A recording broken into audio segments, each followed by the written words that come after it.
Cognitive behaviour தெரப்பியை பற்றி படிச்சுட்டு வரோம். இந்த காக்னிட்டிவ் பிஹேவியர் தெரப்பியில் 14 பிரின்சிபல் இருக்குங்க.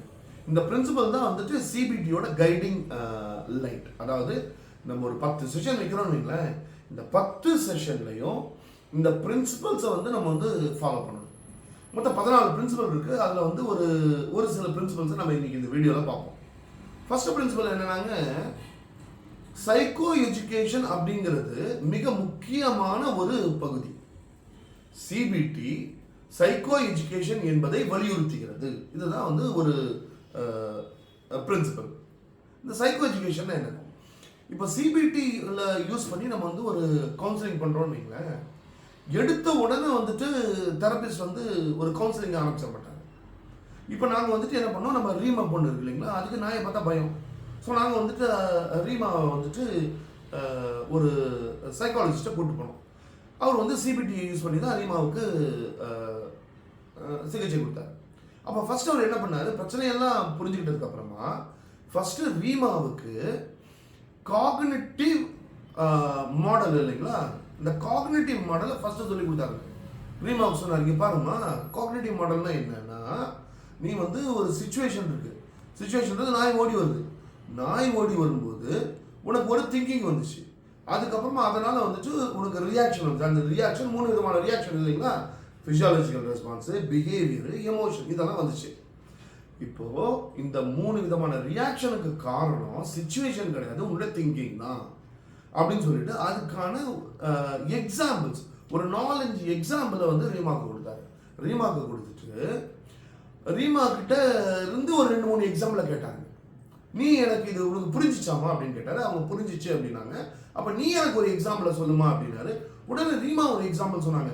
அதாவது சார், எனக்கு வந்துட்டு எனக்கு எங்கள் அம்மா அப்படின்னு நினைக்கும் போது, அம்மானா பாசமானவங்க, அம்மானா வந்து ரொம்ப அன்பானவங்க அப்படின்னு நான் நினைக்கிறேன். அதனால எங்கள் அம்மாவை பார்த்த உடனே எனக்கு வந்துட்டு எங்கள் அம்மாவை கட்டி பிடிச்சிக்கணும், எங்கள் அம்மா கூட நல்லா பேசணும் அப்படின்னு தோணுது. ஆனால் இந்த சிவகுமார் பையன் இருக்கா இல்லைங்களா, இவனை பார்த்தாலே எனக்கு பிடிக்கல, இவனை நினைச்சாலே எனக்கு வந்து கோபம் தான் வருது. அப்போ இவனை நினைக்கும் போதே வந்துட்டு டே இவன் என்ன சில சமயம் முட்டாள்தனமாக பேசுகிறான் அப்படின்னு தோணுது எனக்கு. அப்படி நினைக்கும் போதே எனக்கு வந்து அப்போ என்ன வருதுன்னா வந்து கோபம் வருது அப்படின்னு என்னையும் வந்து கால வரைவிட்டாங்க. சரிங்களா? அப்போது சிபிடியில் மிக முக்கியமான ஒரு விஷயம் என்னன்னு கேட்டால் இந்த சைக்கோ எஜுகேஷன். இந்த சைக்கோ எஜுகேஷனை ஃபஸ்ட்டு வந்து நம்ம வந்து கிளைண்ட்டுக்கு கொடுக்கணும். ஒரு தெரப்பியில் என்னாச்சுங்க, யூஸ்வலாக நாங்கள் தெரப்பி பண்ணும்போது இந்த தெரப்பி ஸ்டூடெண்ட்ஸ் படிச்சுட்டு இருக்காங்க இல்லைங்களா, எம்எஸ்சி சைக்காலஜி ஸ்டூடெண்ட்லாம் படிச்சுட்டு இருக்காங்களா, யாராச்சும் ஒருத்தர் வந்து என் கூட இருப்பாங்க. சரிங்களா? முடிச்ச உடனே கேட்டாங்க, சார் நீங்கள் கவுன்சிலிங் கொடுப்பீங்கன்னு பார்த்தா நீங்கள் பாடம் எடுத்துட்டு இருக்கீங்களே சார் அவங்களுக்கு அப்படின்னாங்க.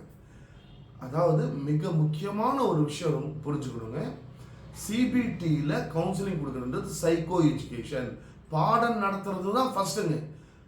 அவங்களுக்கு புரியணும், அப்போ தான் வந்துட்டு கவுன்சிலிங் வந்து அதுக்கப்புறமா வந்து அருமையாக நடைபெறும். இது வந்து ஃபர்ஸ்ட் பிரின்சிபல். செகண்ட் பிரின்சிபல் என்ன அப்படின்னா, சிபிடியில் வந்துட்டு மிக முக்கியமான ஒரு விஷயம் என்னன்னா active participation and collaboration. CBT ஒரு ஆக்டிவ் பார்ட்டிசிபேஷனையும் ஒரு கொலாபரேஷனையும் வந்து வலியுறுத்துகிறது. இப்போ கொலாபரேஷன் என்னது, 2 பேரும் சேர்ந்து பண்றது. இப்போ நானும் ரீமாவும் சண்டை போட்டுட்டு இருக்கோம், நீங்க அவங்க ஒரு பக்கத்துல இருந்து சண்டை போட்டுருக்காங்க, நான் ஒரு பக்கத்துல இருந்து சண்டை போட்டுருக்கோம், அது கொலாபரேஷன் கிடையாதுங்க.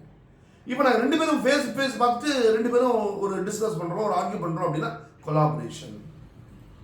அப்போ அந்த கொலாபரேஷன்றது என்ன அப்படின்னா, 2 பேரும், இப்போ தெரபிஸ்ட்டும் கிளையண்ட்டும் 2 பேரும் உட்காந்து 2 பேரும் டிஸ்கஸ் பண்ணி 2 பேரும் அந்த ப்ராப்ளத்தை பற்றி இன்னும் நல்லா புரிஞ்சுக்கிட்டு அதை பற்றிய விஷயங்களை நுணுக்கமாக ஆராயிறது. இது எல்லாத்துலேயுமே என்ன வேணும் அப்படின்னா கொலாபரேஷன், 2 பேரும் சேர்ந்து பண்ணணும். அதாவது தெரபிஸ்ட் மட்டும் பேசிக்கிட்டே இருக்க மாட்டாங்க.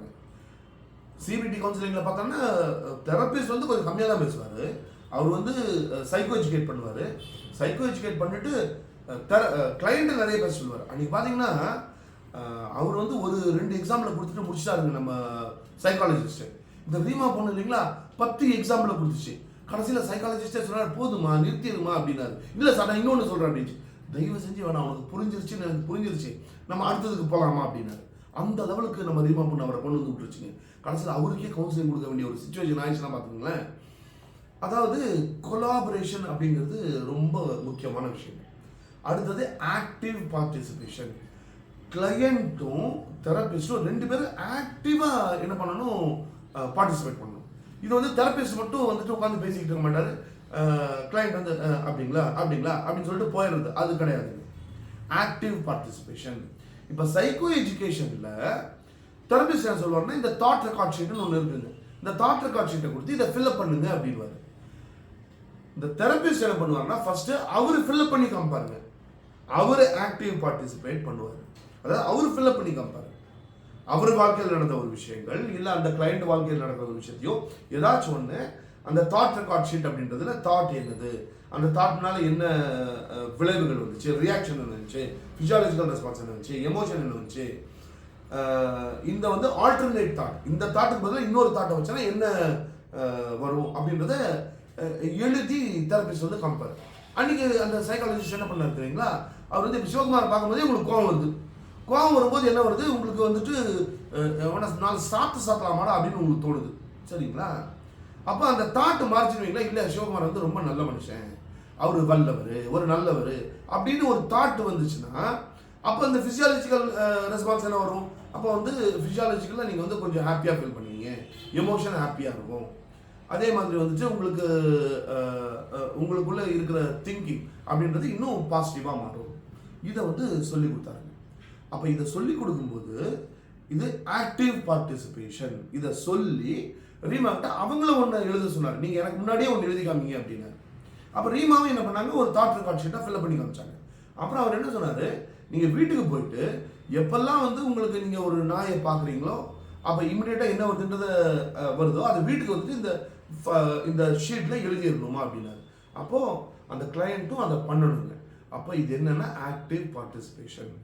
ஸோ இந்த 2 பிரின்சிபல்ஸை வந்து நம்ம வந்து மனசில் வச்சுக்குவோம். மனசில் வச்சுட்டு நம்ம வந்து தெரப்பி கொடுக்கணும். மீதி விஷயங்களை நம்ம அடுத்த வீடியோவில் பார்க்கலாமா?